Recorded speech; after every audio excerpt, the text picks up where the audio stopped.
Hey guys, let's get more news about Warriors, but first, don't forget to subscribe and leave your like.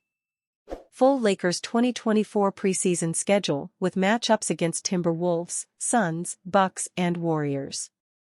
In addition to releasing their 2024-25 regular season schedule, the Los Angeles Lakers announced their full 2024 preseason schedule. The Lakers will play 6 preseason games in total, with 2 of them in Palm Springs and 1 in Las Vegas. The games at Acrisure Arena in the Greater Palm Springs area and at T-Mobile Arena in Las Vegas were previously announced. Los Angeles will get an opportunity to go up against playoff teams in the Minnesota Timberwolves, Phoenix Suns, and Milwaukee Bucks. They'll also see the Golden State Warriors, who always give Los Angeles a good challenge. The Lakers will see the Suns and Warriors twice, most likely due to proximity. The preseason will kick off in Palm Springs for the first 2 contests against the Timberwolves and Suns. The Lakers will then travel to Las Vegas, where they'll take on the Bucks and Warriors. They'll close things out on the road against Phoenix and Golden State in a rare back-to-back. The preseason schedule comes on the heels of the 2024-25 regular season schedule being announced, giving fans something to look forward to the next couple of months. While Los Angeles typically limits players like LeBron James and Anthony Davis, this year's preseason will be interesting to watch because it'll mark head coach J.J. Redick's professional coaching debut. Normally, there isn't much to take away from preseason games because they are used as evaluation periods for players on the roster bubble or to try out different lineup combinations and schemes. But in this case, it'll be a good window into how Redick envisions the team playing on both sides of the floor. Rui Hachimura, James, and Davis will most likely see limited action through the 6 games after participating in the 2024 Olympics in Paris, but the rest of the roster should see ample run. Younger players like Dalton Knecht and Bronny James should get minutes, as well as returners like Jalen Hood-Schifino and Maxwell Lewis. Preseason could also be the first time LeBron and Bronny share the floor together, a moment that people will be eagerly waiting to see. Warriors front office are aware they don't have a championship-level roster. The Golden State Warriors do not think that their roster as presently constructed has the capacity to compete for the NBA championship. The front office understands that in order to compete for the title, they will need to surround Stephen Curry with better players at some point this season. According to Anthony Slater of The Athletic, the Warriors are well aware of the roster concerns. The key Warriors stakeholders grasp Curry's sustained greatness and, team sources said, there is an internal understanding that his current supporting cast can't be considered a finished product if the 2025 NBA championship is believed to be a reachable goal. It will be disheartening for fans of the Warriors to read this, as it confirms that the franchise officials are aware of what many of them have known for quite some time, that this roster is not built to compete for an NBA championship. However, they can take some solace in the fact that this could suggest the front office will make moves later in the season to fix this issue. Stephen Curry is coming off a great performance at the 2024 Olympics, where he helped lead Team USA to the gold medal. Curry was phenomenal, especially in the final 2 games, where he made some big shots to seal wins for Team USA.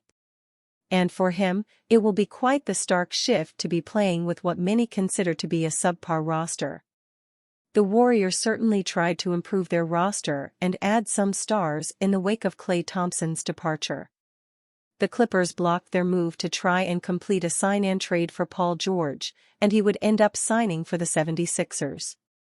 And their efforts to acquire Lauri Markkanen in a trade were rebuffed when the Jazz signed him to a long-term contract extension.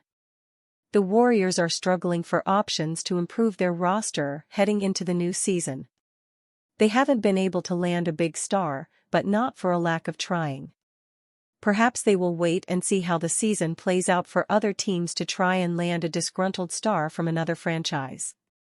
The Warriors could also try and bet on their young stars like Brandon Podziemski, Jonathan Kuminga, and Moses Moody to take the next step in their development and become star-caliber players. But given their youth, and lack of playing time in the past few years, it may be too big a jump for them to realistically make next year. Head coach Steve Kerr will have to try out several different lineups next season to try and see which one works best for the Warriors.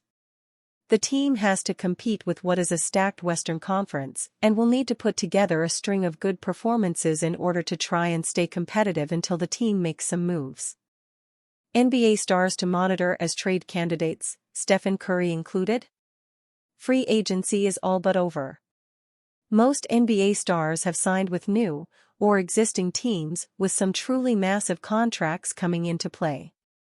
However, that doesn't mean that player movement has come to a halt. Instead, now the trade market can once again ramp up.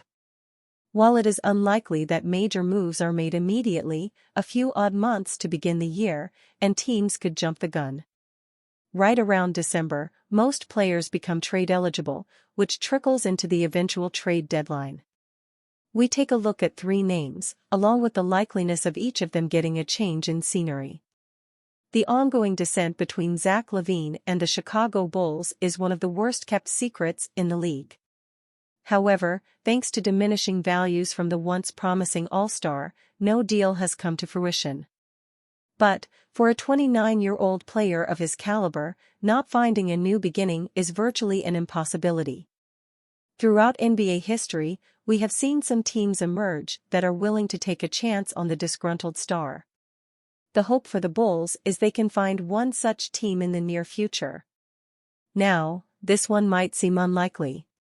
CJ McCollum, by all accounts, is a New Orleans favorite.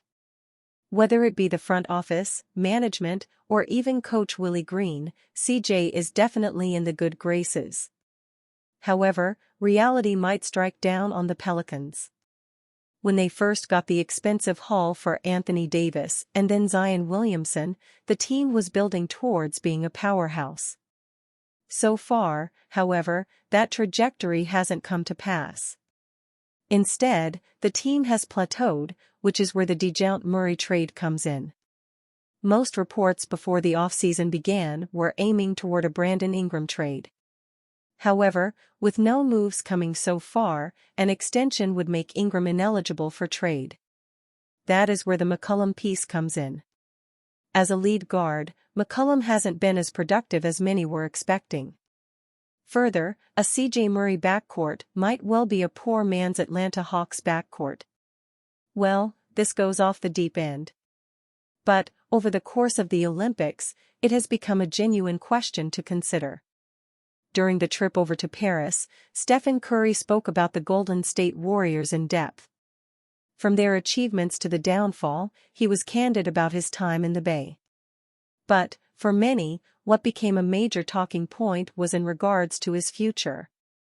Speaking on it, Curry inferred that he wouldn't be okay with playing non-competitive basketball, despite wanting to be a Warrior for life. Obviously, Golden State hasn't been close to contention over the past 2 seasons. And you, fan? What do you think of the situation of Stephen Curry? Leave your opinion in the comments.